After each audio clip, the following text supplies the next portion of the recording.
Quer dizer que agora a Terra tem magos? Ah, magos? O que é real? Que mistérios estão além do alcance dos seus sentidos? Na raiz da existência, mente e matéria se encontram. Pensamentos moldam a realidade. Diário Mágico.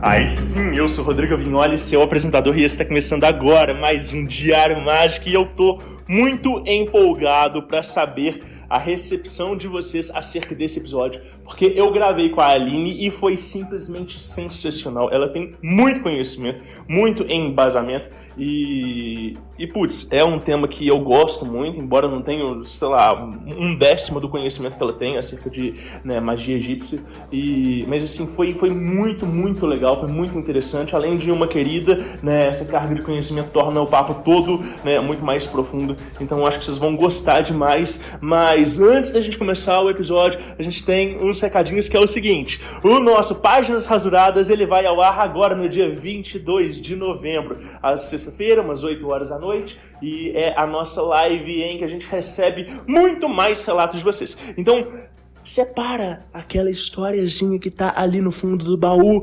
consulte os diários de vocês. A gente já tá no final do ano, então é hora de reler as peripécias do ano ou dos anos passados, e consultar amigos e familiares. E aí vocês podem mandar pra gente relatos, histórias da espiritualidade, histórias cômicas, histórias interessantes, histórias que de alguma forma não saíram bem como planejado. Enfim, não necessariamente precisa ser um episódio de erros e acertos, é muito mais para ser um episódio de tema livre, que a gente fecha o nosso ano com chave de ouro, eu e a Raquel ficamos como espectadores, eu gosto de pensar que é como se fosse uma espécie de videocassetadas, embora, de novo, não seja necessariamente algo que precise ter tido alguma coisa de errado para que essas histórias possam estar reelencadas. Então, manda pra gente o seu relato lá no DDD 31 975375123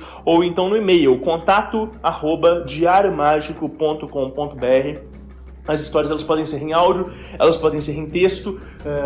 Se vocês quiserem ficar anônimo, tem que ser em texto. E os áudios, eles devem ter no máximo 7, 8 minutos. Não pode passar disso, senão a gente não consegue incluir no programa. Mas considere esse não só um convite, mas um endosso para que você possa participar. Então, se você é novo no Diário Mágico, nunca mandou relato, etc e tal, escute esse chamado e manda um relato pra gente.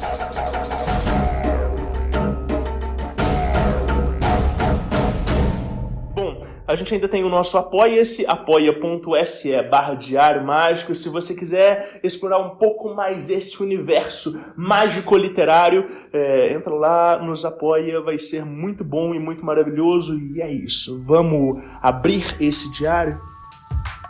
Folhas brancas sem pautas para transbordar à vontade.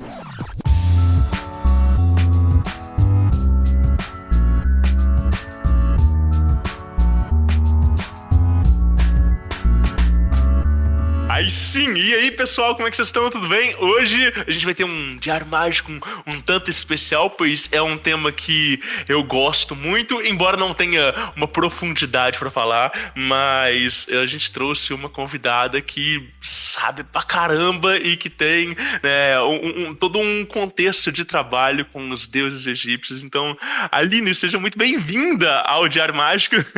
Obrigada, Enrotete a todos. Que maravilhoso!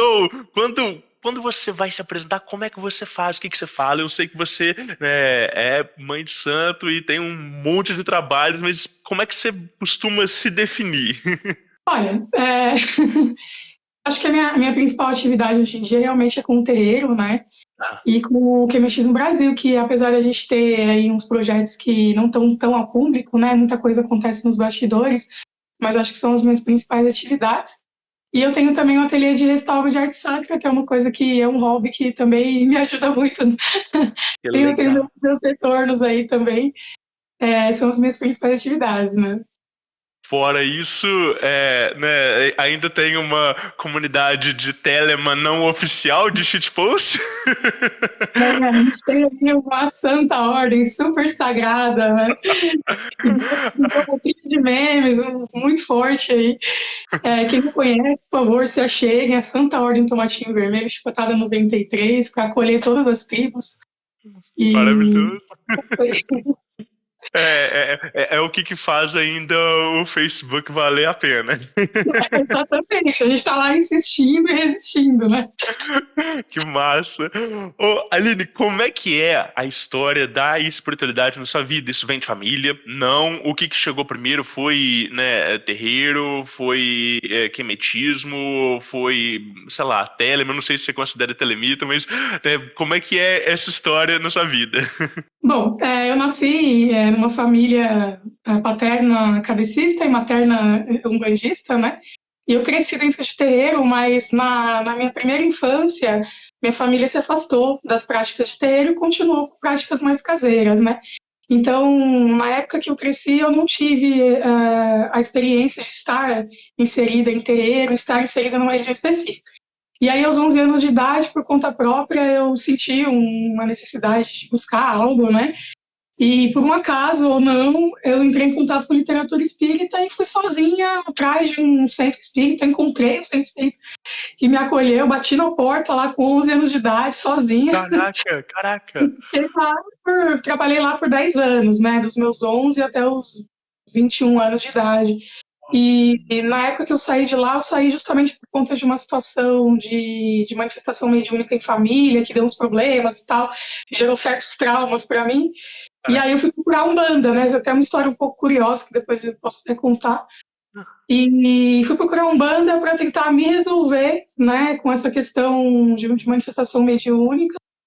E entrei e não saí mais, assim, desde o primeiro lugar que eu fui, enfim, fui praticamente coagida pelos guias e cá estou, né? Depois de alguns anos aí trabalhando, eu me coroei, me iniciei e na minha tradição tenho casa aberta, né? E o quemetismo, ele chegou, é muito curioso, né? O quemetismo, ele chegou também para uma demanda de entidades para mim, né? Foi através de uma entidade de linha do Oriente que começou a me inserir isso de uma forma bem gradual. E aí eu fui procurar estudos, na verdade, em egiptologia, para entender esses símbolos, para conseguir me comunicar com isso tudo, né? Que a espiritualidade estava me trazendo. E foi nessa época que eu conheci o quemetismo, conheci também muitos telemitas, porque a gente tem muita coisa em comum em relação a tentar entender simbologias egípcias e tal, como funciona a cosmologia, para ter um norte e tal. E, bom, detestei telemitas logo de início, mas também é uma outra história. E nessa busca, né, de estudos, eu não encontrei nada muito institucionalizado, muito organizado, o movimento quemético brasileiro, né? E aí, nessa ânsia de encontrar pessoas que estivessem na mesma busca que eu montei um grupo de estudos. Eu fui caçando pessoas aqui e ali, em grupos de magia diversos, inclusive em grupos telemitas, e fiz um grupinho pequeno que começou a dar muito certo, começou a entrar muita gente, isso foi em 2017, e esse grupo cresceu e em 2018 oficialmente abrimos o projeto QMX no Brasil, né? Hoje a gente tem bastante gente que já que entrou e saiu, mas a gente tem uma média de 1.500 pessoas que já passaram pelo projeto, né? A gente tem uma referência boa aí para quem está começando nos estudos, para quem está desenvolvendo pesquisa também, seja na área acadêmica, seja nas práticas, né, religiosas. E cá estamos hoje, né? Oh, que legal, porque eu não sei se você tem essa percepção, mas eu acho que cada vez tem mais pesquisas acadêmicas nessa área. E cada vez as pesquisas elas são mais específicas e mais profundas. Eu lembro que na época do Vortex Causcast já tinha algumas pessoas pesquisando magia dentro da academia, mas às vezes eram algumas abordagens que elas eram um pouco mais generalistas, né, um pouco mais tímidas e tudo.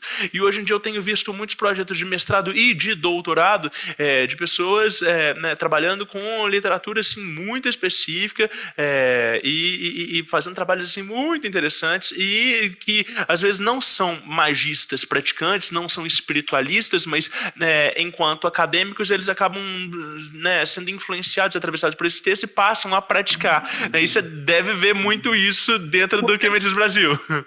Bastante. A gente tem os dois opostos, né? Assim, a gente tem as pessoas que chegam com um viés muito religioso, de uma busca espiritualista e tal, que a princípio não conseguem estabelecer uma conexão, né, do raciocínio acadêmico com as práticas espirituais, que aí o quemetismo, ele traz essa perspectiva de uma busca, né, da historiografia e acaba incutindo essa necessidade de pesquisa. Então isso é muito legal, pessoas que chegam até sem muita formação assim, acadêmica, que acabam se interessando e desenvolvendo estudos acadêmicos na área depois, o que mostra, né, uma função muito legal, né, da nossa área aí. E a gente tem o inverso também, acadêmicos que chegam muito curiosos, né, com muitos preconceitos também, porque ainda existe, né, esse preconceito na academia, e que acabam assim, cedendo e até utilizando o grupo como objeto de estudo, né? Então é um movimento bem legal. Que massa. Bom, eu não tenho como me perguntar assim. Você falou que a sua família, por parte de mãe, vem da Umbanda e seu pai, né, na família de parte de pai, vem do kardecismo e que, né, de alguma forma vocês têm um desligamento e você vai procurar ali aos 11 anos de idade, né, o kardecismo e tudo. Por quê? O que te movimentou? Você já tinha uma sensibilidade muito grande? Você sempre viu coisas? Não? O que fez com que essa busca fosse algo tão né, importante para você? Porque aos 11 anos de idade, geralmente as crianças estão brincando, assistindo desenho e tudo, né? Assim, embora eu não tivesse... Minha família não me ofertou nenhum sistema religioso, nem me obrigou e nem me ofereceu, né? Coisa que eu cresci vendo aquilo meio que de longe. Mas eu ainda tive boas experiências, assim, de incorporações caseiras e tal, de ver entidades com uma manifestação muito contundente, experiências que eu não sei se hoje em dia eu consigo ter novamente com outras manifestações. Aquilo sempre esteve dentro de mim, mas eu acho que aos 11 anos, naquele período da minha vida, minha busca foi muito mais filosófico-religiosa, né? Eu tive, sim, algumas questões mediúnicas desde pequena, né? Minha mãe me levou em benzedeira, porque eu via algumas coisas e tal, mas nada muito traumático, assim, eu tinha muita curiosidade, mas a minha inquietação, ela era muito mais filosófico-religiosa do que qualquer outra coisa. E uma coisa muito curiosa, muito íntima minha, assim, é que naquela época, quando eu tomei de fato uma decisão, assim, muito madura para minha idade, e eu me lembro daquele dia, como se fosse ontem, eu chorei copiosamente, porque era uma coisa que, sabe, manifestava para ânima mesmo, né? E em todos os períodos da minha vida que eu tive grandes guinadas, assim, espirituais, eu passei pela mesma situação, meio que um semi-transe muito forte, né? E então foi um chamado muito interno, assim, mas essa busca por um caminho, né, por algo que me acolhesse, que amparasse minhas angústias, que me desse uma certa resposta em relação ao universo, às verdades do universo, tal. É aquela coisa que brota muito na cabeça do adolescente, né? Você sente essa inquietação existencial ainda hoje de poder desbravar outros aspectos e né, elaborar mais essa cosmovisão? Ou você sente que de alguma forma né, dentro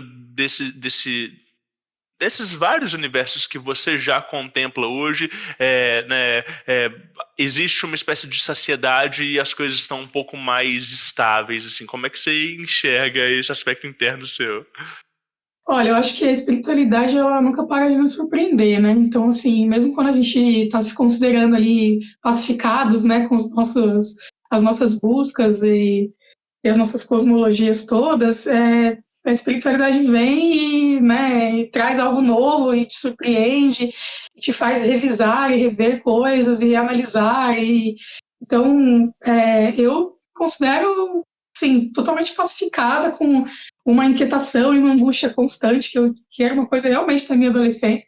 É lógico que a gente passa por momentos muito cíclicos, né, nos desenvolvimentos todos, então a gente tem períodos assim que a gente se isola, que a gente questiona, né, a gente passa por ordalhas infinitas aí, Mas eu, particularmente, estou bem tranquila e acho que, assim, eu encontrei uma certa libertação nessa questão de verdade e tal, no momento em que eu me desapeguei do conceito de verdade absoluta, assim. E, cara, tudo verdadeiro, tudo permitido, vamos abraçar o que vem na frente. E, assim, eu tenho, assim, um apego muito forte com tradição, né? Sou extremamente tradicionalista. Tudo que eu faço, assim, por diversas razões. Mas eu procuro não me apegar a um compromisso, né, em deter uma verdade ou estar com o bastão na verdade daquele momento. Eu procuro me ater no bastão da experiência, né, aquilo que eu já testei e funcionou, ou aquilo que eu trago como herança, porque ele me dá uma segurança de que alguém já fez e eu tenho a quem cobrar, né, principalmente quando a gente está lidando com o desenvolvimento de outras pessoas, com vidas, né, nas nossas mãos e tal. Então, eu procuro ter esse norte da tradição. Nesse aspecto, sou bem conservadora. No entanto, naquele momento ali que eu estou executando, eu não tenho essa pretensão de, isso daqui é a verdade em contexto universal, absoluta, unilateral, não. É uma então por aí tá tudo bem, né? E é até muito legal você falar sobre isso, porque justamente Telemann me trouxe isso também, né? Telemann veio um momento de maturidade minha na Umbanda, então acho que foi um divisor de águas, assim, para mim. É legal, né, da gente entender, assim, que quando a gente tem essa aspiração tão jovem, a gente sabe que a linha de exigência e principalmente de autoexigência e autocrítica vai ser muito elevada.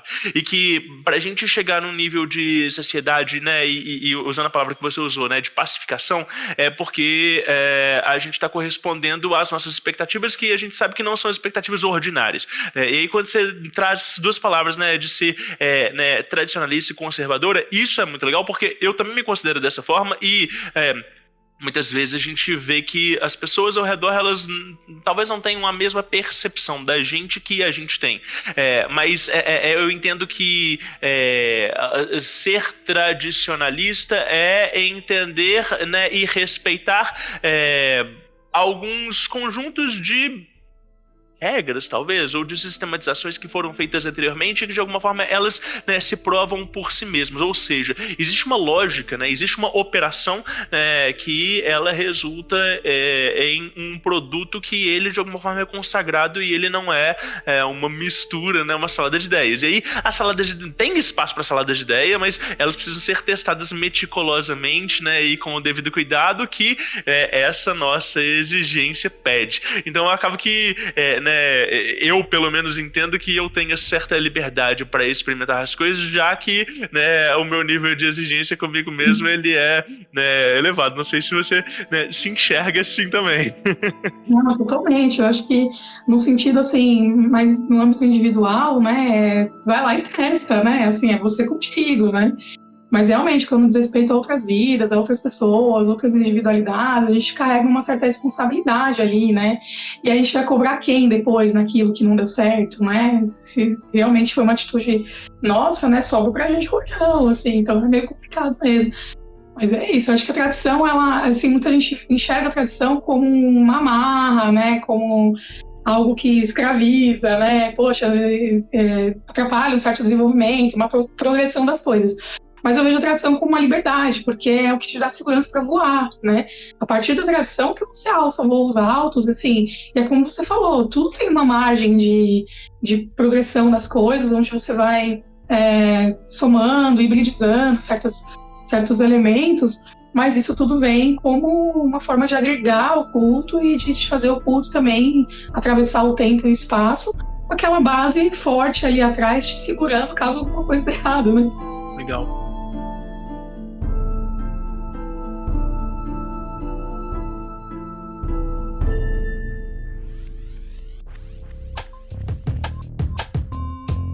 Através do Diário Mágico, o futuro degusta o passado.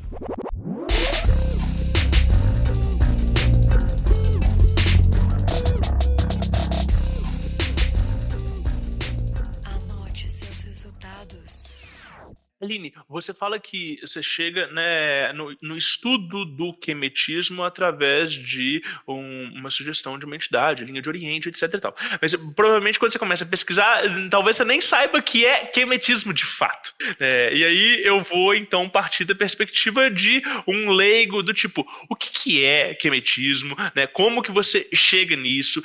E assim, nessa organização de documentos, de grupo de estudos, etc e tal, né, provavelmente você tem aí, né, você vai fazendo uma sistematização e já tem assim meio que como indicar o caminho das pedras para alguém que vai começar a estudar agora, diferente do que foi na sua época, que você teve que, né, palmilhar e pesquisar e sistematizar isso tudo.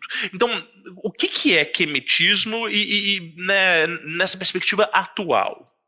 Bom, atualmente o quemetismo ele é uma forma de resgate, de revivificação dos cultos antigos, do Egito Antigo, né?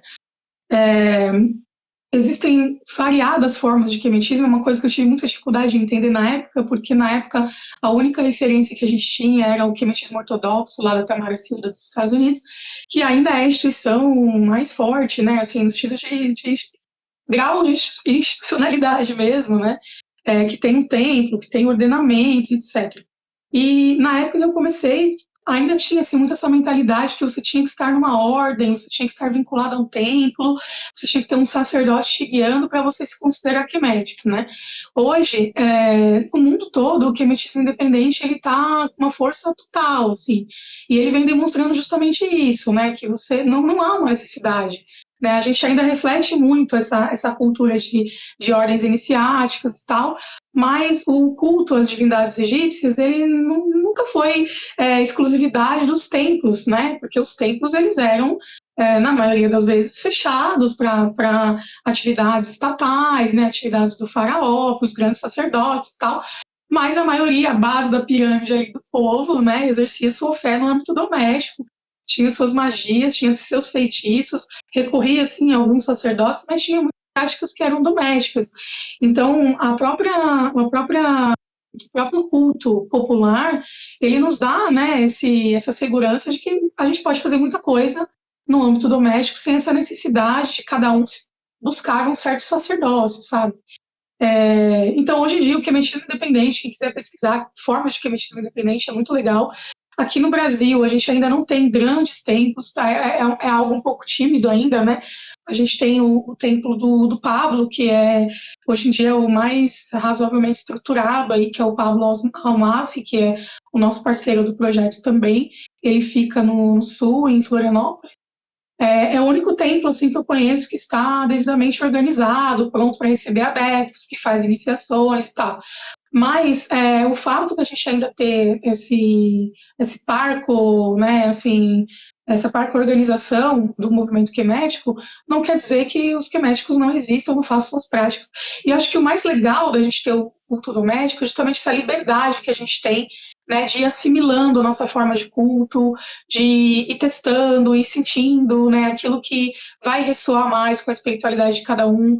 O mais legal disso tudo é que o quemetismo, apesar dele ter uma cosmologia muito própria, ele não é necessariamente conversionista, no sentido de que você tenha que aderir àquela verdade e você não tem a liberdade de praticar outros cultos. Então, ele casa muito bem, inclusive, ele harmoniza muito bem com outros cultos, justamente porque, como é algo muito antigo, né, de alguma forma, as nossas espiritualidades todas vão acabar bebendo um pouco lá, né? Então, sempre vai ter um traço seu que vai harmonizar com isso e tudo fica de boa, assim. Então, é uma forma muito legal. E o nosso site, né, só terminando de responder, ele oferece também um certo caminho das pedras para quem está começando, né, com uma bibliografia básica, com links úteis, né, que já é uma introdução para quem está chegando, porque quem chega se assusta, né, pô, como que eu vou estudar 6.000 anos de história assim para entender um hieróglifo, né, é desesperador, e tem bibliografia para tudo que é lado, a gente não sabe o que é bom, o que não é, né, existe muita editomania no meio disso tudo, então falta de historicidade, né, então a gente já tem um pacote aí de bibliografias e links úteis que a gente recomenda no nosso site. Que legal, que legal. Quando você falou desse quemetismo mais ortodoxo, para mim deu a impressão de ser uma parada meio um reconstrucionismo pagão, tal como num molde de bruxaria e tudo.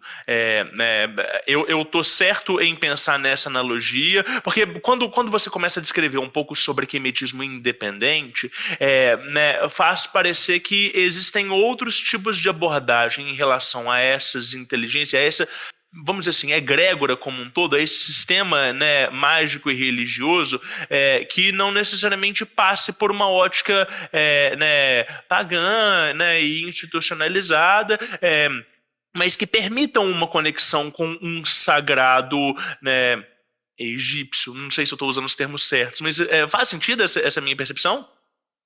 Total, porque na verdade quem assim, engrossou esse movimento todo, né, que foi a Tamara Silda, ela veio da Wicca, né? Então ela refletiu toda essa bagagem dela, né? Hoje em dia ela é egiptóloga, ela se desenvolveu academicamente também. Eu particularmente não vou aqui criticar, né, mas assim, eu cheguei a fazer a provinha, tudo, da KO, né?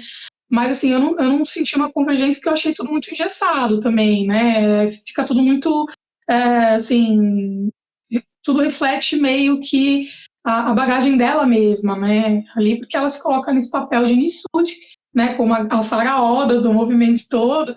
Então, assim, você tem que ter uma convergência com aquela estrutura, né? Entendi. E eu achei tudo. E eu sou tradicionalista, eu achei muito engessado, eu me achei um pouco presa naquilo e eu desisti.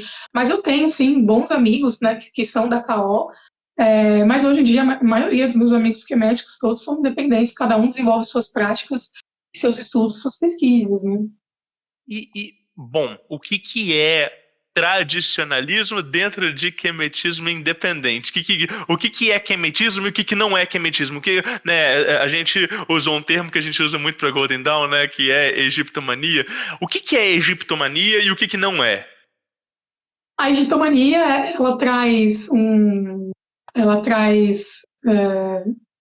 ela ressignifica, né, os elementos egípcios, tem um compromisso necessariamente historiográfico, né? Legal. Ou seja, ela se permite, né, a dar vazão, né, a essa licença poética toda, literal, né, de você olhar para o símbolo e atribuir né, sem aquele compromisso historiográfico, né? A gente tem na Terra mesmo, a gente tem várias atribuições que, se você pesquisar historicamente, não batem, né? Mas tudo bem, porque foi ressignificado, aquilo foi transformado numa outra ótica. Já o quemetismo, a diferença entre quemetismo e egiptomania, quemetismo e magia egípcia, no modo geral, é que o quemetismo ele tem necessariamente um compromisso historiográfico. Assim, não existe egiptologia sem quemetismo, ao passo que existe egiptologia sem o quemetismo em si, né? Existe o estudo acadêmico sem a prática religiosa quemética, mas não existe prática religiosa quemética. Isso é o ponto de encontro entre todas as vertentes, que é importante dizer que existem muitas também. A gente fala em quemetismo independente, mas existe uma miríade aí, né? De várias práticas fora do Brasil, inclusive. Tem abordagens que são mais etnocêntricas, né, que tem pauta de luta negra e tal. Então tem uma variedade muito grande. Tem os atonistas, né, que é o pessoal que se aproxima mais da galera de Elza Cruz, assim, que por uma visão mais, né, de uma divindade mais centralizada e tal. Tem essas diversidades, mas o que une todo mundo, a cola que junta todo mundo, é a historiografia, né? Porque o compromisso do quemetismo é justamente você buscar as fontes e se basear estritamente nessas fontes para desenvolver suas práticas, né? É importante dizer que isso não significa que você vá reconstruir tudo aquilo de uma forma assim anacrônica, né? Tem diversas questões aí que são meio tabus no meio quemético, por exemplo, mumificação, sacrifício, são questões que dividem opiniões justamente por isso, né? Porque a gente, em certos momentos, em certos debates, a gente é obrigado a confrontar, né? Será que eu estou resgatando uma prática ou eu estou tentando recriar algo que eu não tenho, né, um ambiente para aquilo, né? Eu não tenho um sistema que vai comportar tudo isso, né? Legal. Ótimo. Então, o quemetismo, necessariamente, ele tem uma base historiográfica. Então, a pessoa que ela vai fazer um ritual com uma divindade egípcia, mas atribuindo simbolismos e significados à cabeça dela, ela pode estar fazendo uma prática mágica, mas não é uma prática quemética, necessariamente, se ela não tiver base historiográfica. É isso. É exatamente isso. E Pelo aí, menos o isso. mínimo, né? A gente procura resgatar, porque o propósito do quemetismo é o resgate em si, né? Boa. É o resgate da cultura, é o resgate da cosmologia. Então, logicamente, que você não vai ter todas as ferramentas, mas se você dispor dessa forma, desse olhar cosmológico, né? Entender como o egípcio antigo concebia a natureza das coisas, e esse é o propósito, né? Não importa, na verdade, se a pedra que você tem é X ou Y, o que importa é você entender a lógica daquela ritualística, né? A sua relação com aquilo, e principalmente a relação com o meio, que é muito importante. Uhum, uhum. Bom, e dentro disso, assim, o que você, o que que atrai, né, dentro dessa egrégora egípcia, assim?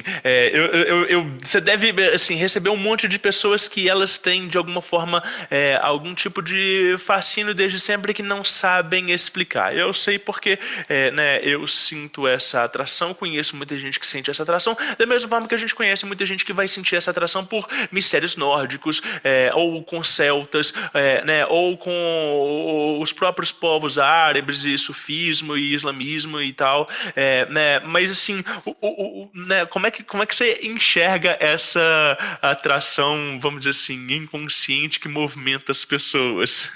Isso é muito comum? Muito, muito. Muita gente chega por um viés, assim, totalmente de egitomania mesmo, né? Tudo aquilo do século XIX continua reverberando até hoje. Hollywood, tudo isso, né, trouxe muito forte, trouxe essa carga cultural dos grandes mistérios, né? Então, acho que no fundo, existe um certo fascínio pela questão do mistério em si, né? Do oculto, né? Daquilo que está por trás da pirâmide e tal. De alguma forma, isso reside no nosso imaginário. Mas, sim, numa abordagem mais espiritualista e tal, eu acredito que, ou até mesmo uma abordagem mais psicológica, talvez a gente tenha, né, no nosso consciente aí uma carga cultural muito grande em relação ao Egito, e aquela ideia vaga de que, no fim das contas, acho que todo mundo veio um pouco de lá, assim, né, e isso ressoa em todo mundo. Mas muita gente chega com essa abordagem muito enviesada, né, da cultura branca e tal, então é um processo, são desde 2017, né, na verdade oficialmente desde 2018 que o grupo existe, e nos altos e baixos do grupo a gente continua recebendo muita gente, e uma coisa assim que eu observo muito são esses padrões comportamentais, né, a gente tem uma grande maioria que chega com essa ideia de Cleópatra branca, de Egito branco e não sei o quê, muita gente conservadora, inclusive, extremamente radical conservadora, que olha para o Egito e reflete a sua base, até assim, seu próprio fascismo, sabe? Porque enxerga naquilo uma forma de culto que seja totalmente branca, né, elitizada, e aí na ida das coisas, nas discussões, começa a perceber que, opa, peraí, o Egito não é bem aquilo tudo que eu estou me projetando ali de branquitude, né? E a gente tem o polo também extremo, a gente tem a galera que chega com um viés bem, assim, politizado, de questões etnocêntricas e tal, que também o Quimexis do Brasil ele tem um posicionamento bem baseado em diversidade, né? Então, a gente não assume, né, nenhuma postura estritamente política, mas justamente por esse compromisso com a historiografia, a gente vai para a base do que a arqueologia fornece para nós. Então, assim, o Egito não era branco, o Egito não era negro, o Egito era totalmente miscigenado, né? Então é importante a gente...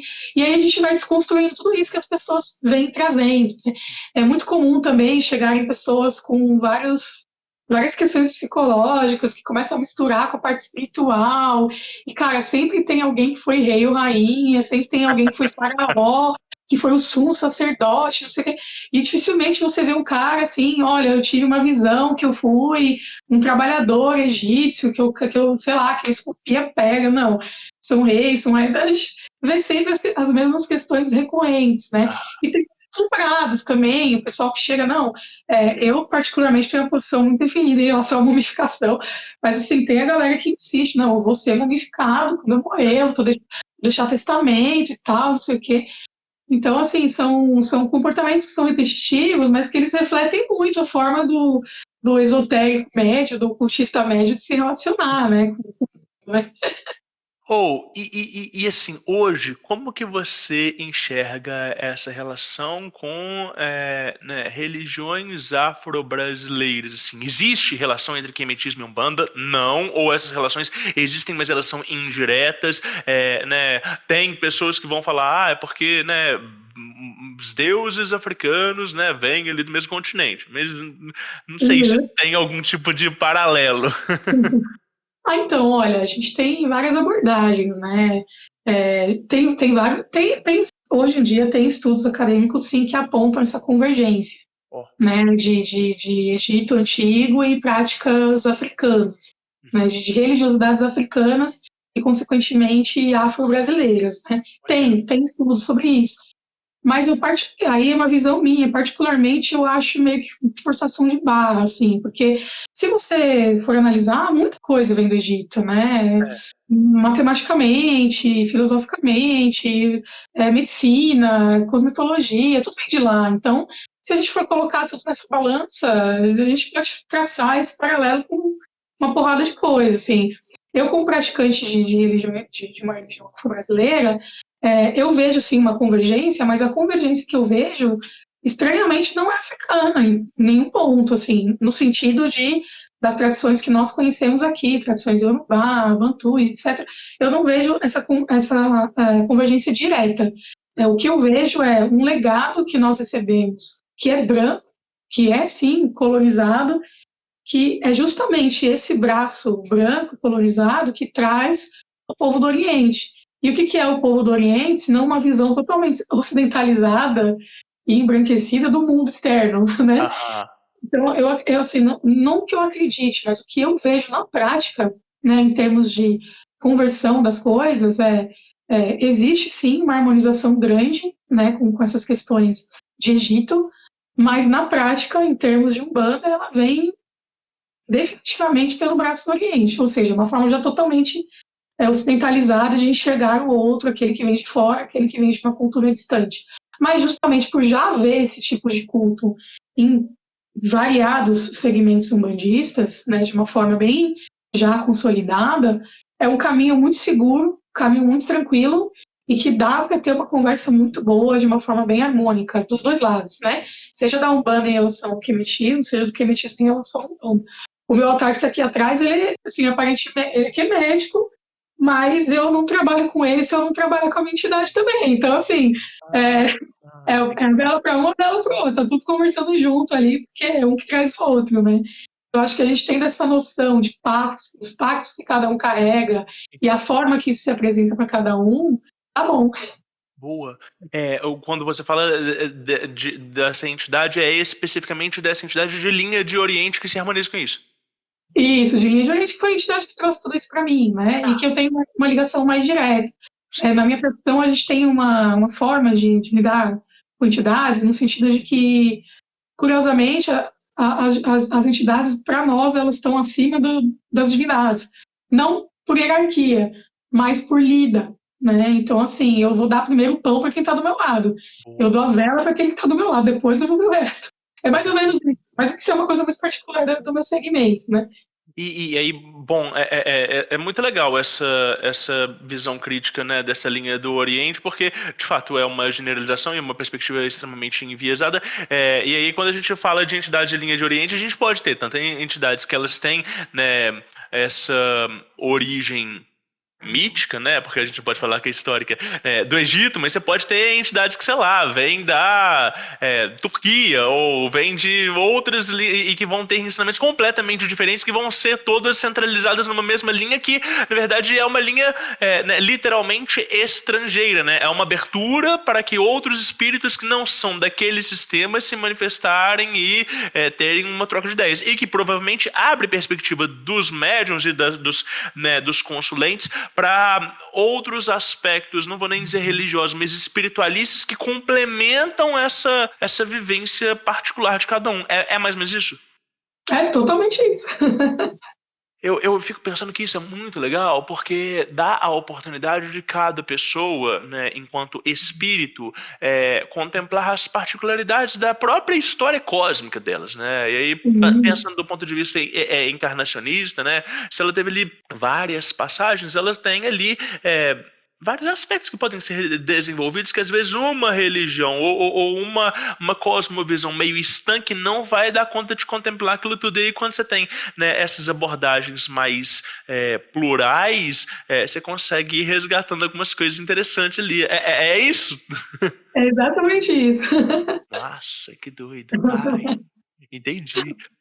Bom, e esse trabalho do Quimetismo Brasil, que você falou que tem ali, né, no site, uma bibliografia para iniciantes e tudo, né? Você pensa assim em qual que é o objetivo de vocês, né? Tipo assim, beleza, eu quero auxiliar as pessoas a entenderem melhor o que é isso, mas tem um objetivo de o que seria o estudante de Quemetismo, né, ideal ou mais harmonizado? Você pensa nisso, Aline?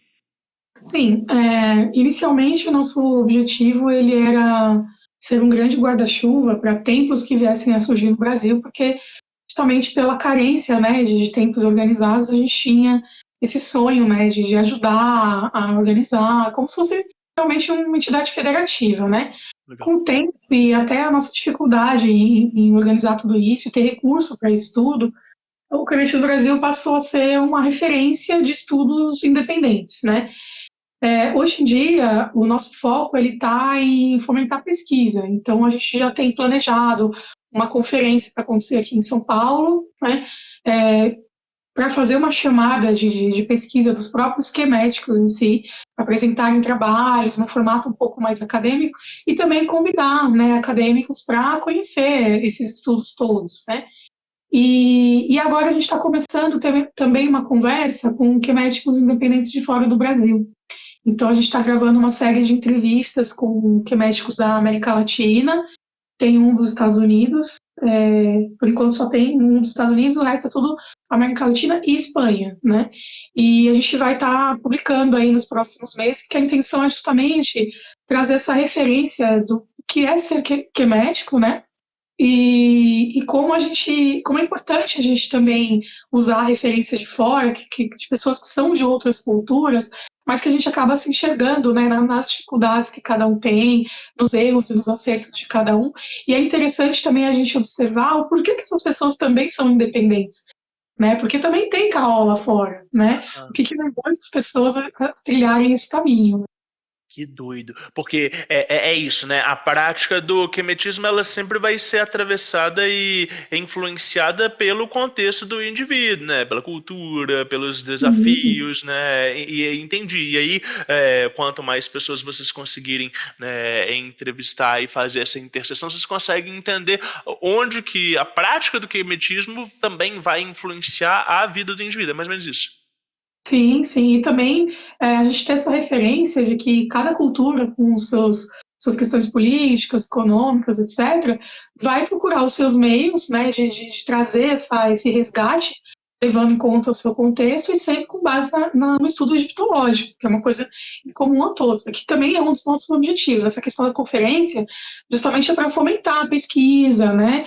É para trazer mais historicidade para perto das práticas e tal, porque muitas das vezes o ocultista ou o esotérico que chega, ele chega tão preocupado em executar magia, né, em se apropriar de alguma coisa, e às vezes não tem nem essa paciência de sentar e estudar, né?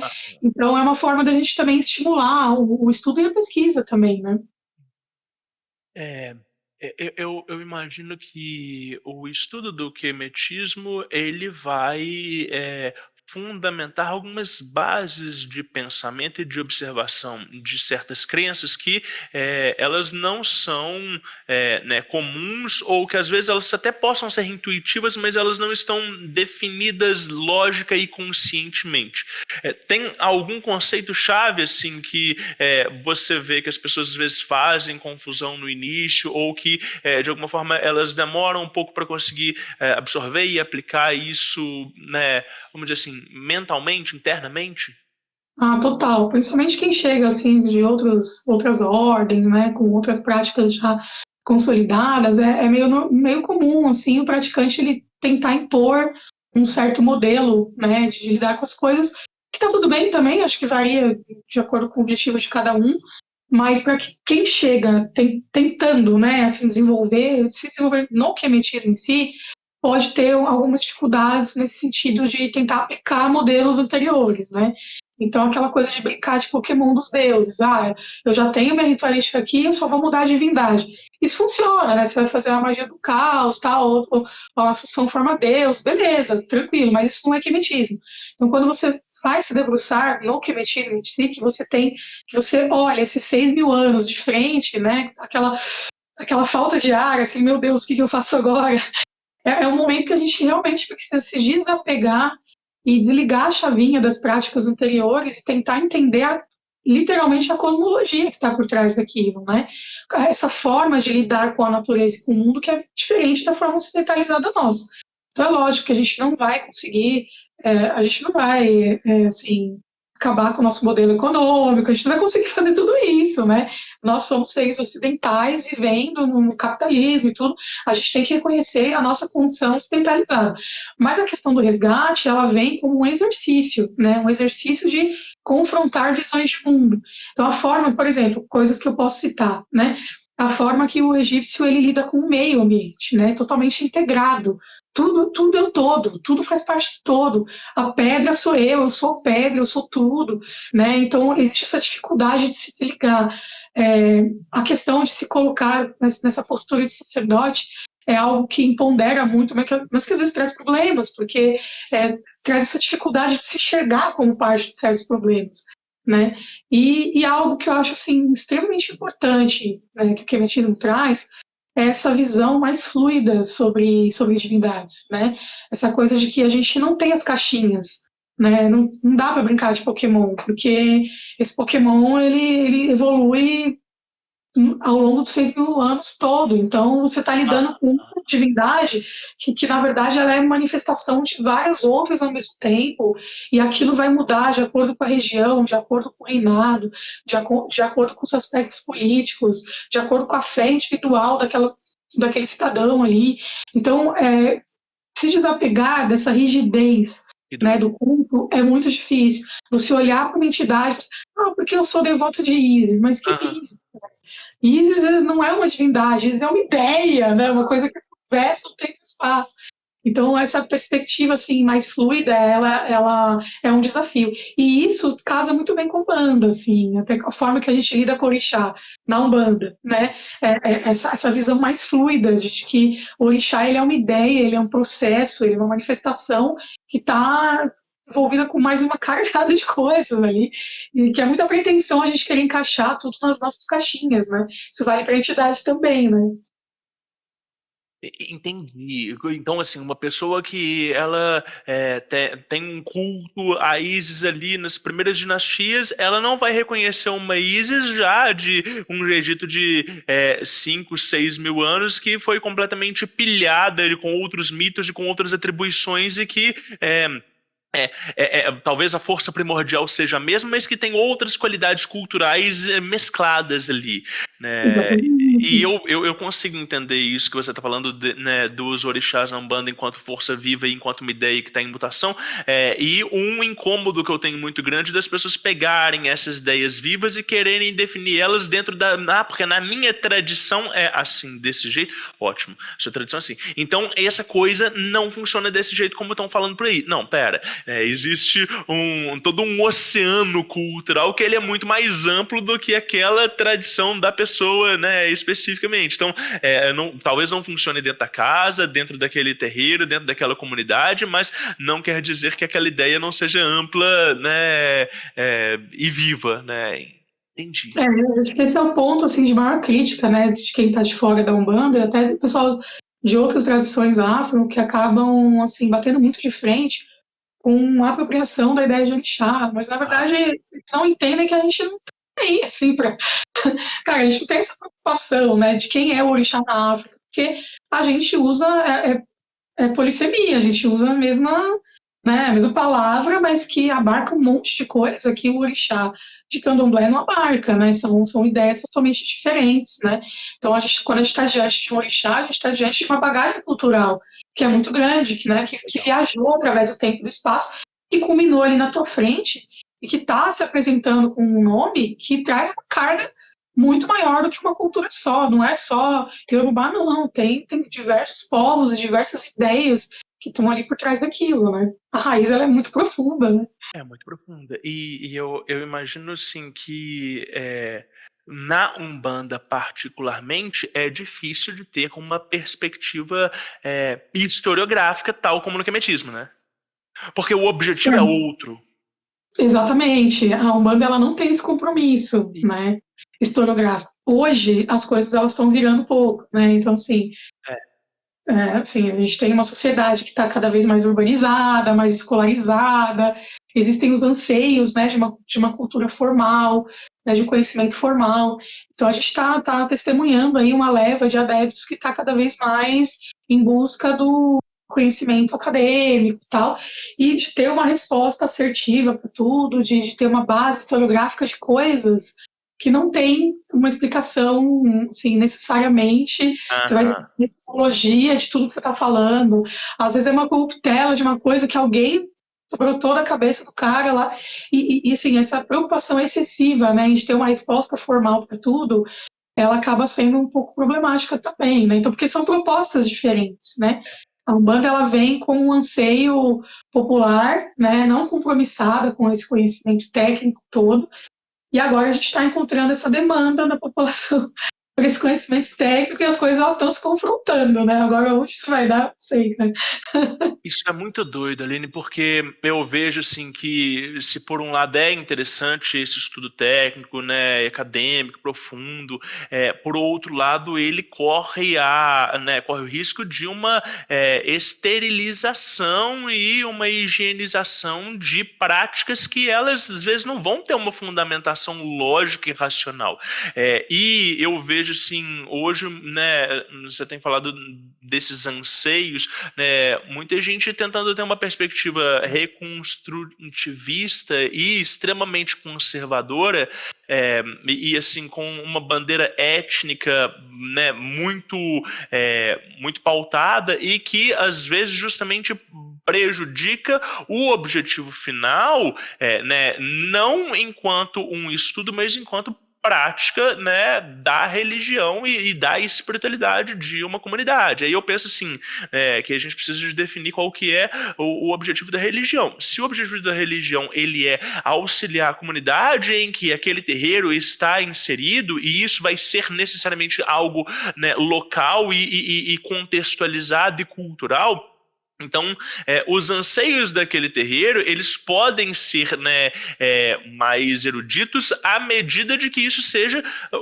um segundo passo, né, e que você não atropele as coisas. E aí, com o advento da internet, você tem muita gente fazendo, sei lá, gira virtual, ou então tendo uma puta comunidade de gente discutindo as paradas, mas que não vivem em conjunto aquilo dali, porque não tem como ser, né, ter pessoas em pontas diferentes do Brasil ou de outros lugares do mundo praticando a mesma espiritualidade dentro de um mesmo local. Então a gente acaba né, criando algumas utopias, né, que elas são um pouco perigosas no sentido da definição da religião, né? Distopias, né? Porque, né, assim, é engraçado agora, fazendo um gancho com o quimetismo também, né? Guardadas as proporções aí das problemáticas todas, a gente também tem essa questão muito forte nas pautas negras. A gente tem o problema da colonização toda, que a gente, com a historiografia, está fazendo de tudo para quebrar, mas a gente tem a outra ponta, e essa outra ponta, essa militância, ela também reflete na Umbanda, porque vem tudo no mesmo lugar, é a mesma escola, né? E aí a gente tem os mesmos autores, com os mesmos discursos, reproduzindo as mesmas falas, né? E a gente tem toda essa população com uma causa legítima, né? Que encontra no etnocentrismo uma maneira de ajustar as contas todas, né, de uma certa reparação histórica, mas essa reparação histórica, às vezes, ela é bem anacrônica, né, porque o que você está fazendo de fato para essa comunidade? Você está reverberando um discurso que não está produzindo nada, né, que só está trazendo uma discussão vazia, né, como é no caso tanto do queimechismo quanto da Panda, né, você vê uma discussão vazia ali de ponderamento negro, mas o que você está trazendo do queimechismo para a tua população, né? Isso está fazendo alguma justiça social ou só está produzindo discurso, né? Traz uma sensação de empoderamento, mas o que ele produz na vida prática? Né? E a gente vive isso também na Umbanda, né? A gente tem essa preocupação tão exacerbada de voltar às origens, de tentar justificar tudo pelo viés negro, que a gente esquece que tudo isso é produto de uma miscigenação, né? De uma resistência que foi criada ao longo desse período todo, desde o Brasil colonial. Então, essa preocupação excessiva, ela é bem anacrônica, ela é um tipo mesmo, né? E aí a gente tem um esvaziamento até de tradições, uma preocupação tão grande em documentar estudos de língua iorubá, de origem etimológica e etc. E as práticas que estão acontecendo na nossa frente, a gente ignora, porque a gente está tirando a voz da entidade, né, da manifestação espiritual, e a gente está colocando essa voz na boca da academia. Né? E deveria ser o inverso, a academia historicamente ia lá para ouvir a entidade. Né? E ouviu o que ela tinha a dizer, e a gente está perdendo isso, né? Sim. Vai se tornando um produto que ele é meramente intelectual e ele vai se esvaindo de encanto e de axé, né?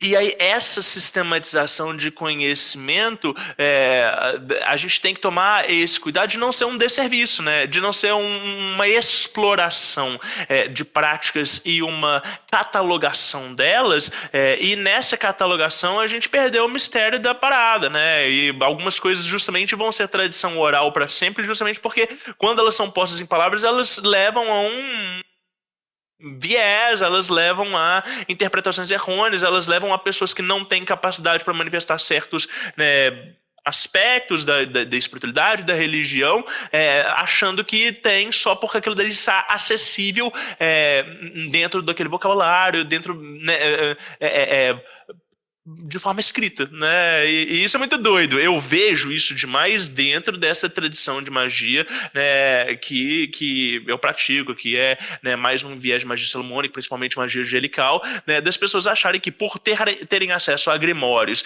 né, e por saberem ler aquele conhecimento é legítimo e elas têm na capacidade de manifestar tudo aquilo que está escrito ali. E aí você vê que existe todo um processo informal, né, de iniciação e de ajuste e retificação do ser antes do resultado adequado daquilo ali, daquelas práticas que estão ali listadas. Eu imagino que isso seja também dentro do quemetismo, isso seja também dentro da Umbanda, isso seja também dentro de todo qualquer tipo de sistema iniciático autêntico, né?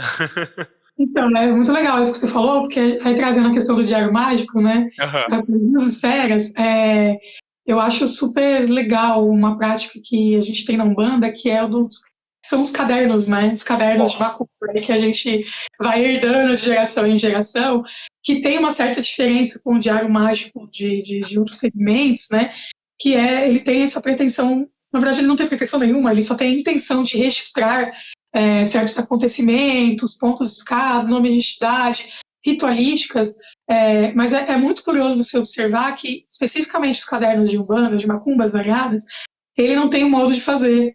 Ele geralmente ele não documenta a fiz, tal como a gente faz o diário mágico nosso, de outras tradições.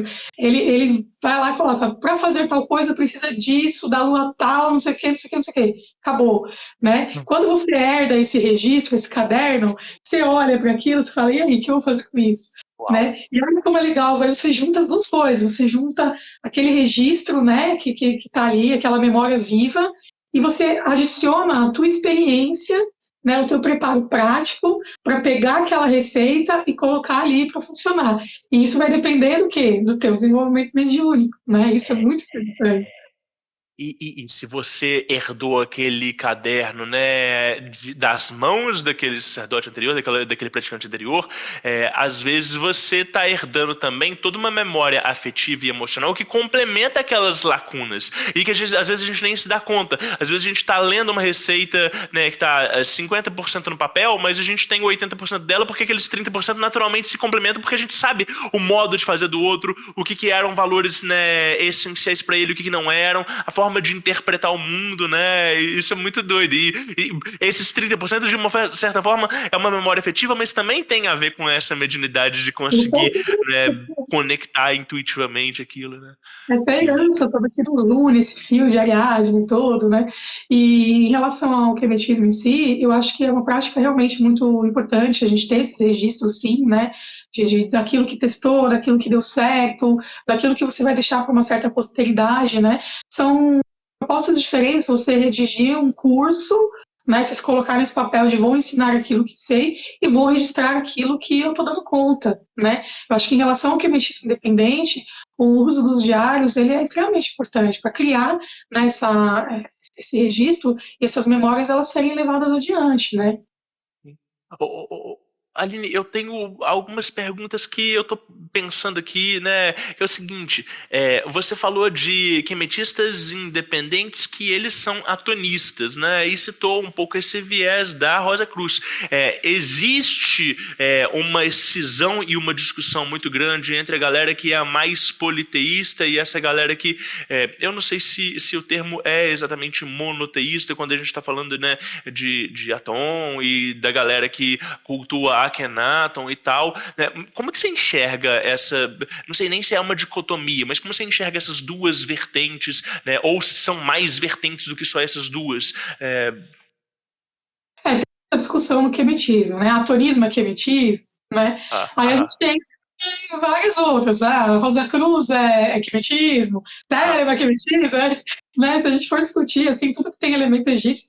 Mas, enfim, eu acho que, particularmente, acho que o atonismo ele é uma forma de quemetismo, sim, porque ele se repropõe nesse exercício de resgatar aquele período, né, o período armaniano, que foi um período controverso, mas também muito importante na história do Egito. Hoje, a gente de fora enxerga toda essa importância, né? O termo correto, hoje em dia, né, atualmente, academicamente, é monolatria.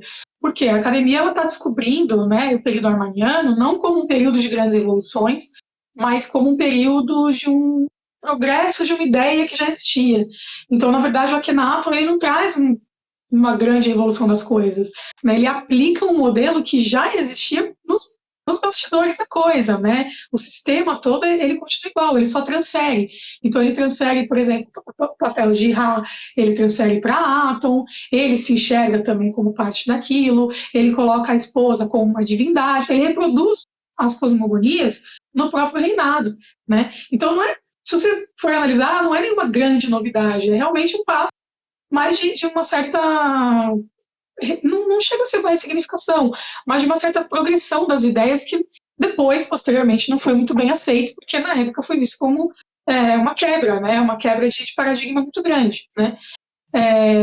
Dentro do quemetismo, existe sim um certo preconceito com os atonistas. Eu não vou negar, né? E aí eu falo como quem está observando o movimento aí desde 2018, né? A gente vê os cenários cíclicos se repetindo. O que acontece, né? A KO, que é a House of Niger, que é a instituição da Tamara, como ela se coloca como ortodoxa, ela assume automaticamente esse papel de que ela detém literalmente a ortodoxia das coisas, né? E onde que o modelo da Tamara vai se basear, né? Nos grandes reinados, né? Nos períodos de grande estabilidade, né? Que aí a gente desconsidera os períodos que tiveram revoluções internas, o período armaniano. Então, ela rejeita o período armaniano, né? Porque ela tenta trazer esse resgate dos grandes reinados, né? Primeiro, segundo, terceiro reinado, períodos de estabilidade política, estabilidade econômica e tal, e de um culto um pouco mais, digamos, logicamente que o Egito ele passa por 6.000 anos sofrendo diversas transformações, mas se você analisar, em 6.000 anos não foi tanta coisa assim que mudou. Então também não deixa de ser uma cultura um tanto conservadora. Então você pega nesse período de estabilidade, né, tanto da política e tal, quanto na parte das cosmogonias adotadas, né? E quando você chega com Akhenaton, com a questão de Akhenaton, como é uma quebra, né, muito grande, comparando-se com os outros modelos, isso fica de fora. E aí cria-se um certo preconceito, né, de que quem tem interesse por esse período não seja quemético, né? Entendi. Mas aí realmente eu acredito que seja uma coisa de uma certa discriminação mesmo, porque com o tempo, por isso que é bom a gente ter o estudo, né, sócio-histórico e tal, porque a gente vai tirando essas prerrogativas todas que são muito religiosas, a gente começa a entrar questões assim, de como é que eu passei. Eu cheguei muito respeitosa com o Kenaton no meu começo aí do quebetismo, e hoje eu vejo ele realmente como um grande líder, assim, e que como uma pessoa que teve uma sacada, né, muito brilhante, muito sagaz, assim, e até economicamente, as decisões que ele tomou e tal. Então, a questão é, você ser quemético não traz para você um culto já engessado, né? Você olha para aqueles 6.000 anos e você vai escolher. Você vai escolher aquilo que ressoa em você, o período que ressoa em você. A cosmogonia, que são os mitos, né, de criação, que você vai se identificar, né? Como que surgiu o mundo? Tem várias explicações, né, dentro das cosmogonias todas. Para o egípcio antigo, o que valia era aquilo que estava sendo adotado naquele momento presente. Mas a gente, como tem um olhar histórico, a gente pode olhar para tudo e não necessariamente uma coisa vai excluir a outra. Mas você pode adotar aquilo que ressoa melhor em você. Então, acho que descartar o período armaniano, descartar Akhenaton e dizer que isso tudo é uma heresia, como os queméticos ortodoxos adoram cuspir em cima de Akhenaton e tal, eu acho isso meio problemático, né? Porque nem o culto mesmo ele é uníssono, ele tem, né, uma variedade muito grande, uma pluralidade que mora aqui, né? E eu acho também que deve haver, né, e aí é um achismo, mas deve haver um estereótipo daquela pessoa que considera, né, Akhenaton, né, não tanto como uma parte de um simbolismo quemético, mas como uma prerrogativa de uma ideia de monolatria e do que a Rosa Cruz é a partir daquilo dali. Né? Então, o estudante Rosa Cruz não é um estudante de quemetismo por definição. Né? Agora, ele pode ser um praticante de quemetismo caso ele eleja esses conceitos e faça essa observação historiográfica. Né? E aí eu acho que para o quemetista mais ortodoxo ou um pouco mais conservador, quando ele né, olha para essa quantidade de pessoas que tem um viés Rosa Cruz e às vezes de um cristianismo esotérico e consideram, né, o Akhenaton como, sei lá, um princípio dessa monolatria, né, desse monoteísmo, de fato pode parecer a traição do movimento, por assim dizer, né? Entendi. Tem uma coisa que a gente não pode negar, que é o seguinte, né? A diferença da monolatria para o monoteísmo. O monoteísmo ele parte daquela origem única, da presença única do Deus, tal, unívoco, né? A monolatria, ela parte de uma criação divina, que parte de um ponto só, mas que ela se ramifica. Então você tem a manifestação da criação, você não tem só uma divindade ali reinando, você tem várias outras que são frutos dessa criação inicial. Então essa é a diferença. A questão rosacruciana é que até hoje, né, ela ainda reflete um pouco a projeção do cristianismo, que as primeiras iniciativas trouxeram. E o que eu posso dizer daquilo, do pouco que eu tenho contato com a Amorc em si, hoje em dia, é que a gente tem, por exemplo, o professor Júlio Gralha, que é nosso parceiro de projeto, ele faz parte da Amorc, eu já assisti palestra dele da Amorc também, e assim, o que eu posso dizer, pelo que eu converso muito com ele, é que já existe uma predisposição da Amorc em si estar num momento mais revisionista, historicamente, né, de trazer o estudo mais sócio-histórico e de revisar certos conceitos, né? E aí ter a oportunidade de tirar um pouco essa bagagem cristã, né? Essa projeção cristã em cima do Akhenaton de um monoteísmo, e aí você começa a enxergar de uma forma um pouco mais plural. Essa é a intenção tem um projeto, né, de universidade rosacruciana, tal, para trazer essa bagagem mais histórica, né? Mas ainda existe, sim, e aí o que a gente estava falando lá no começo, de ter uma parte da sociedade que projeta um elitismo e essa carga toda branca, europeia e cristã no quemetismo, vem muito também pela figura de Akhenaton, de fazer essas ligações e tal. Enfim, né, essas ligações meio anacrônicas, como a gente tem ainda quando a galera posta até hoje, todo ano, todo dezembro, você tem aquele post da Isa amamentando ovos, porque é Jesus, que os É o caras. mesmo mito. Sabe, tem sempre essa projeção, né? Mas aí com o tempo a gente né? A gente tá revisitando tudo isso, né? E você falou uma outra coisa, né? Que só tem um templo no Brasil que é, né, no sul desse parceiro de vocês do projeto e tudo. E que o quemetismo, ele, né, o Quemetismo Brasil, ele servia justamente para dar esse apoio para outros templos que pudessem surgir. E você falou de algumas dificuldades, e eu queria entender, assim, o que é, de fato, um templo quemético e quais seriam essas dificuldades? Por que existem tão poucas iniciativas? É porque não tem gente preparada e interessada em tocar isso? Ou existem, né, outras dificuldades em âmbito, sei lá, mais prático, tipo, né, recursos ou algumas observações que elas são muito específicas? Tem alguma coisa assim? No nosso caso em específico, o que a gente observa é falta realmente de recurso material, né? Então, assim, pessoas engajadas com esse fim, porque como a gente não tem ainda uma organização de templo em funcionamento, como a gente tem na maçonaria no Brasil, a morte, a gente não. Tá tudo muito embrionário ainda. Então, são duas questões aí, né? Tem a questão que você comentou do preparo, para você realmente abrir um templo, você tem que ter pessoas engajadas e que falem a mesma língua. E para falar a mesma língua ali naquela comunidade, você tem que ter um tempo de estudo, um tempo de alinhamento, uma sistematização de culto que vai ser próprio. Né? E tudo isso exige pessoal, exige recurso financeiro, exige um espaço físico de tempo e tudo mais. Então, resumindo, grana, né? Grana é sempre um problema aí, né, nessa questão toda.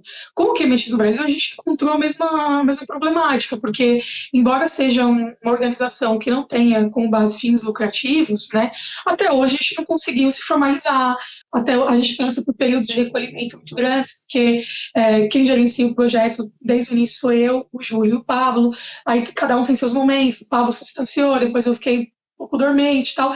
Então a gente tem esse problema de articular recursos, né? Até que se alguém estiver me assistindo aí, quiser somar forças com a gente, porque Legal. a gente precisa, né? A gente precisa de um certo financiamento para a coisa poder rolar. E a ideia das conferências, ela justamente veio com esse intuito, né? De trazer a parte de estimular a pesquisa e tal, mas também de dar mais voz para o movimento, de juntar mais essa galera, das pessoas se encontrarem, se verem, falarem a mesma língua e juntarem esses interesses comuns para a gente poder decolar o projeto. Mas em relação a templo em si, por exemplo, o Pablo, ele já tem uma certa organização iniciática.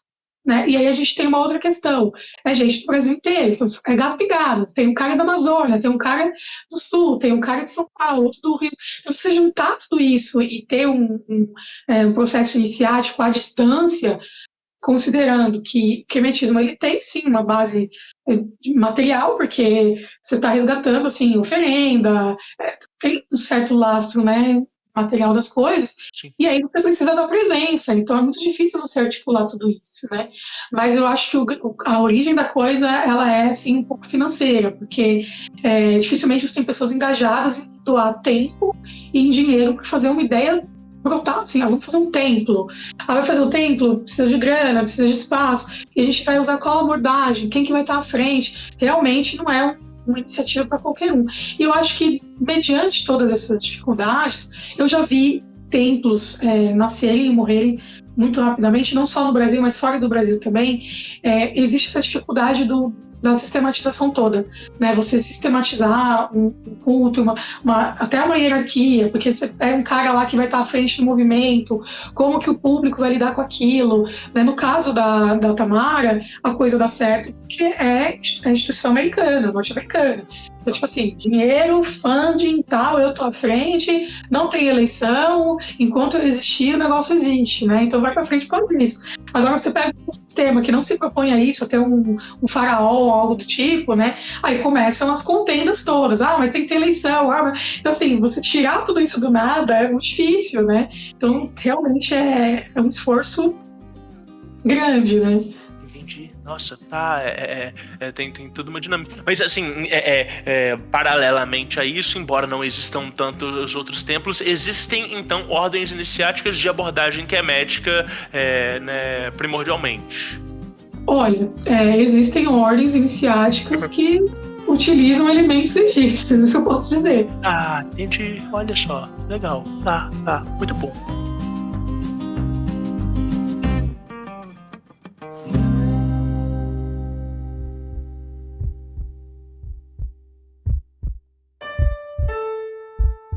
Não importa o que dizem a você, palavras e ideias podem mudar o mundo. Diário Mágico.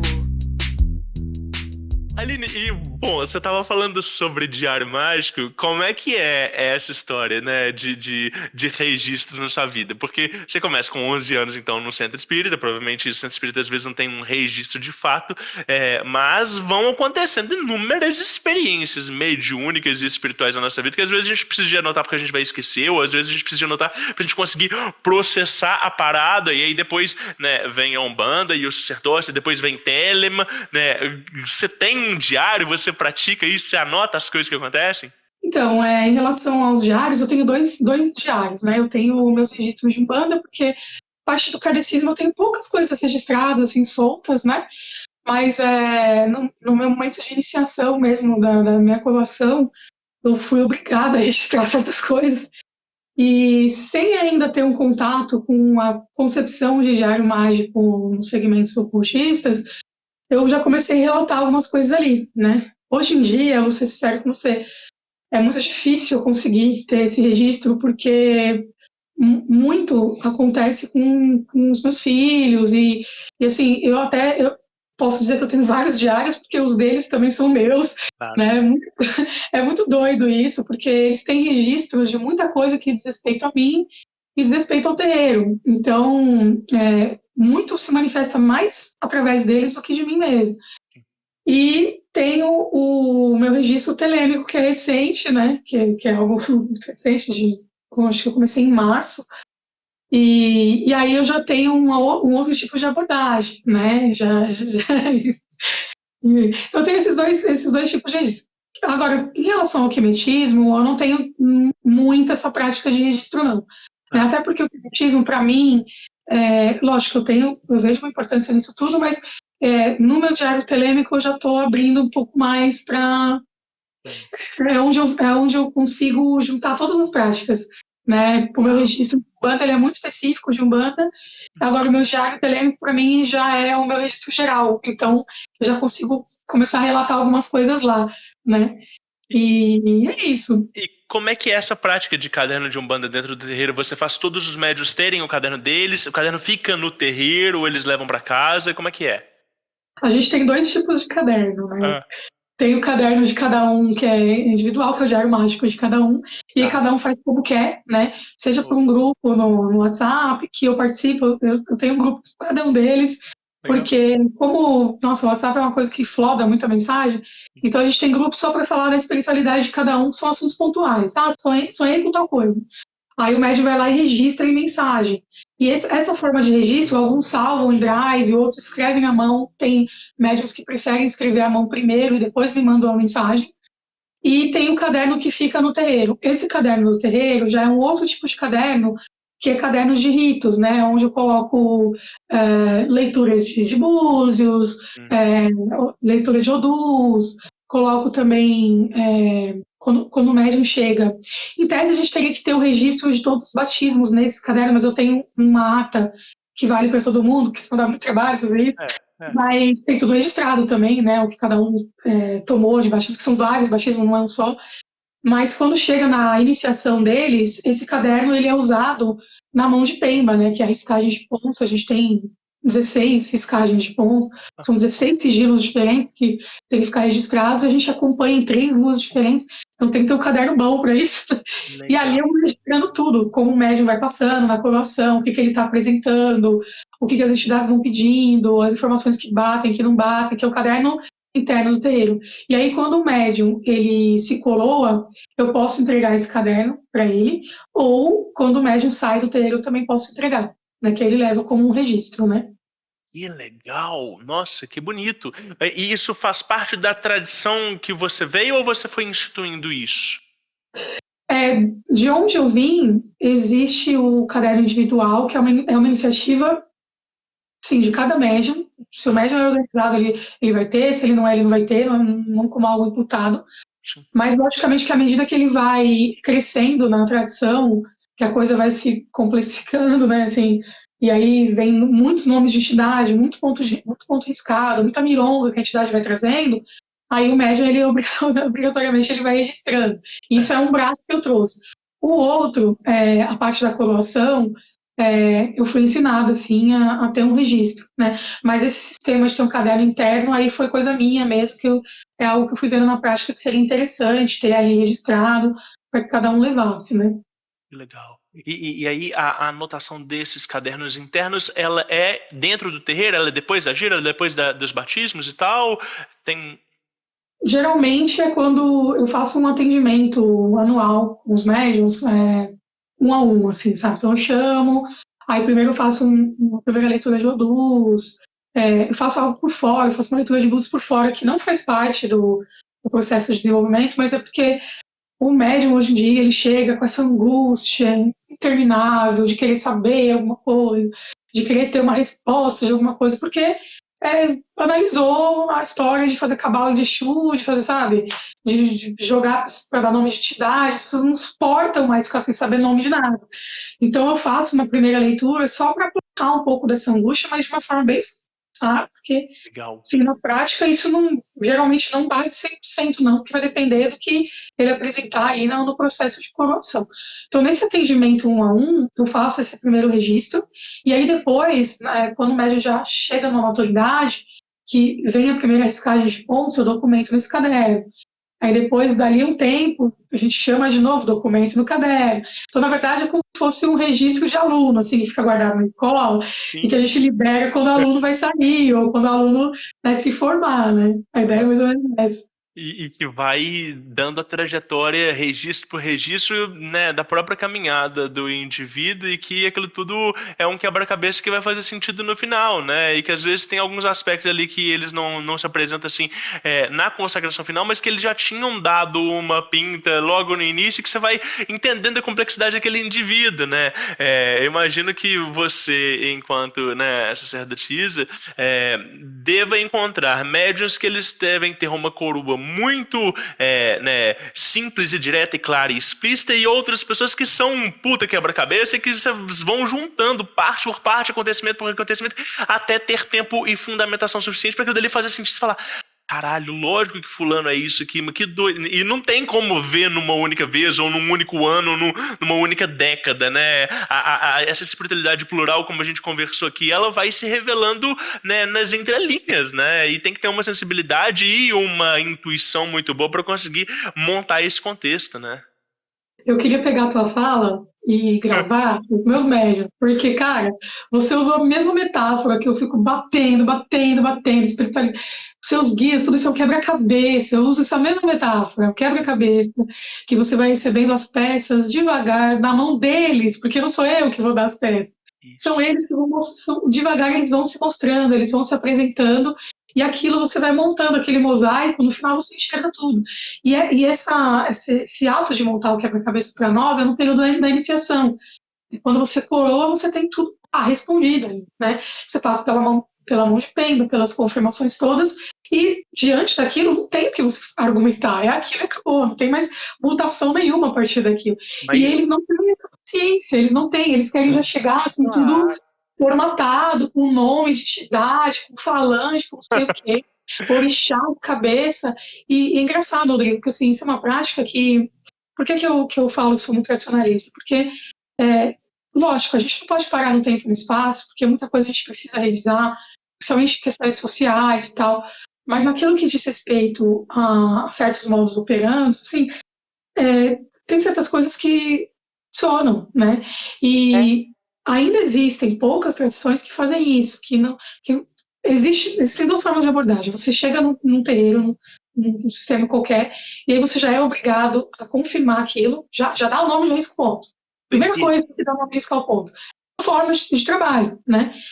E existe uma outra forma de trabalho que hoje em dia ninguém aceita mais, que é justamente, primeiro que você vai trabalhar, primeiro que você mostra quem você é, né? Trabalha desse jeito aqui, sem recurso, sem ferramenta, mostra a tua força. É isso que vai provar o teu nome, né? E lá na frente, assim, é impressionante, quando chega a hora da mão de Pemba, que a entidade vai dar o nome e vai riscar, é de uma vez. Não tem mais. O médium não titubeia mais, porque é tanto tempo já trabalhando naquilo, que aquilo sai claro como a água, sabe? Muito legal. E eu acho que né, o mau sacerdote é aquele que é tão afoito e tão apressado quanto os próprios médiuns modernos. E às vezes não é afoito, traveste-se de praticidade, uma falta de sensibilidade para com os caminhos individuais. A pessoa está tanto tempo naquela função, atendendo tanta gente, olhando para tanta coroa diferente, que ela vai perdendo a capacidade de ler nuances, né? E aí, quando você tem essa percepção, você sabe exatamente quando você vai jogar um jogo de búzios ou um oráculo com outra pessoa, se ela está de fato acessando a sua espiritualidade ou não, né? Porque respostas prontas, né, e práticas e diretas demais, elas tendem a ser pouco efetivas, né, no contemplar dessa singularidade de quem nós somos. Eu lembro sempre de um pai de santo que ele, né, jogou uma vez para mim. Ele virou para mim e falou assim: olha, você está querendo que eu defina em termos de orixá, né, a sua coroa, mas te dar uma resposta né, preta no branco aqui e agora seria uma irresponsabilidade minha, porque a forma como o seu jogo está se manifestando aqui é um quebra-cabeça, é muito estranho e tal. E aí, né, eu voltei lá uma semana depois, ele virou para mim e falou assim: Rodrigo, eu fiquei tão intrigado quando a gente jogou aqui que eu fui conversar com o meu mais velho e contei o jogo todo, e ele mandou eu te dizer que a resposta que eu te dei aquele dia, ela é válida, mas que outra resposta preferível seria essa sim. E aí eu falei: o que eu faço com essa informação? Ele falou: escolhe o que você quer acreditar. E aí eu achei muito engraçado e muito legal a sinceridade dele, e isso me conquistou, e eu fui voltando lá, e ele sempre falava: olha, você não tem coroa para candomblé, você não tem caminho para candomblé, né, fazer isso seria uma irresponsabilidade, porque as pessoas te fariam em tal santo, sendo que, né, é uma amálgama entre os dois e tal, e tudo. E é isso, né? Beleza.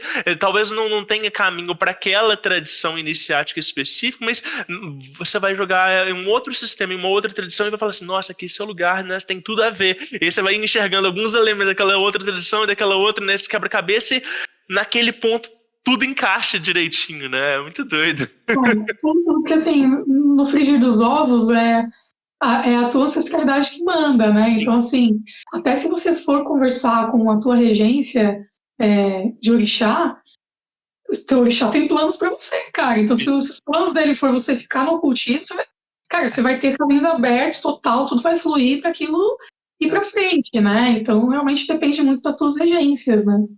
Mas você falou uma coisa que é legal, que, assim, a questão do calar e do observar, de ter o tempo de maturação, né? Nós somos hoje seres muito imediatistas, né? Consumistas, a questão do consumo, do capitalismo, tal. Então a gente também faz isso com religião, né? A gente também olha para a religião como um bem de consumo, um produto que vai ser consumido naquele momento de angústia para saciar o meu vazio existencial. Então, as religiões afro-brasileiras, assim como várias outras vertentes, enfim, que têm esse compromisso, né, de desenvolvimento humano e tal, elas não têm essa pressa, né? E aí a gente pode até falar coisa de ordens iniciáticas, que você tem vários graus ali, e, cara, você vai passar de grau pronto, tipo, isso vai variar da tua prontidão, do teu sinal de prontidão.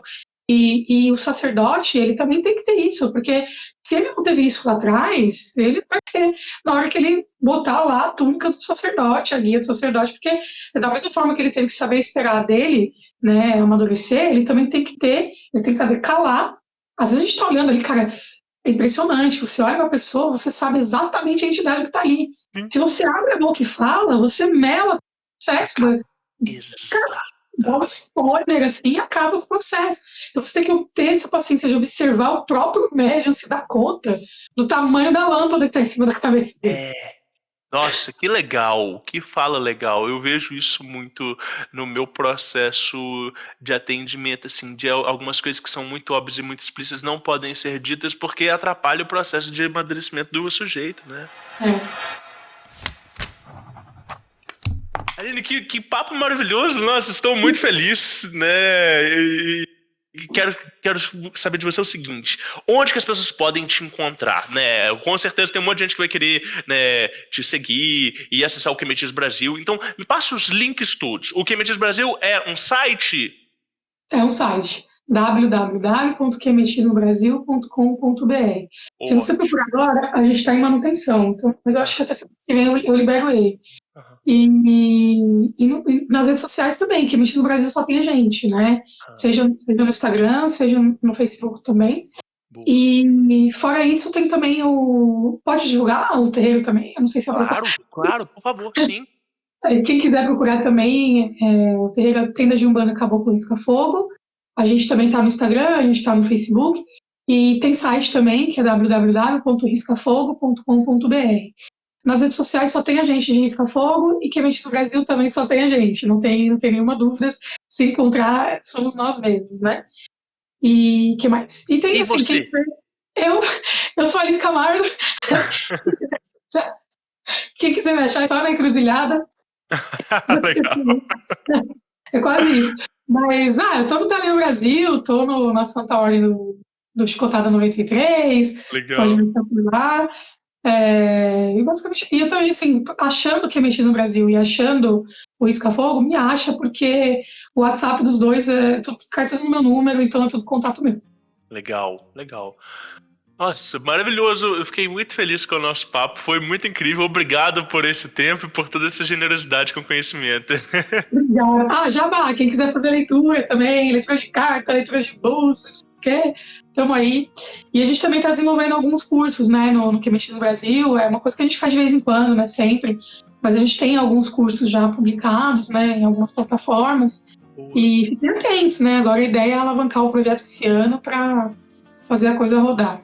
Esses cursos todos estão lá no site? Tem alguns que estão no site, né? Outros são sazonais, assim, a gente publica, tira do ar. Então, ainda está estruturando bastante coisa. Que legal, tenho certeza que vai ter muita gente E quem tiver esse interesse, né, em estudar egiptologia, ou que já estuda sozinho em casa, nos procure também, porque às vezes a pessoa já tem um projeto de pesquisa. A gente tem a instrução do professor Júlio, né, que é doutor em egiptologia, ele dá aula na UF, trabalha na Federal do Rio. Então, assim, é uma pessoa excelente para nos ajudar a conduzir essas pesquisas todas. E essa pessoa ela já tem um estudo individual e acha que aquilo não vale nada, mas é algo valioso para nós, né, trazer essas pesquisas. Então, nos procure também. Quem quiser ser voluntário no projeto, trabalhar com a gente, estamos aí. Que maravilhoso, querido. Muitíssimo obrigado, foi sensacional. Obrigada, fico feliz.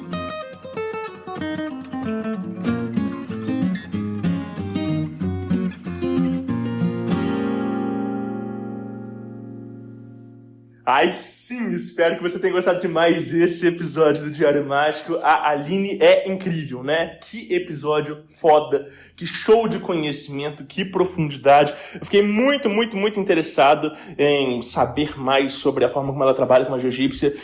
Por mim, esse episódio ele teria 4, 5 horas, mas o formato não permite.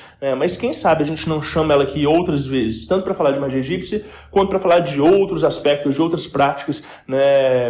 Eu fiquei muito feliz, assim, né, com o papo que a gente teve, e eu espero que você também tenha gostado. O Diário Mágico é feito por uma equipe. Eu, Rodrigo Vignoli, sou o seu apresentador, e junto comigo eu tenho o Guilherme Neves, lá da @Lefou Produções, que é o nosso editor, e também o João Paulo Ponciano, que é o nosso ilustrador, o nosso artista das capas, né? As capas do Diário Mágico você pode acompanhar todas lá no nosso Instagram, @Diário Mágico.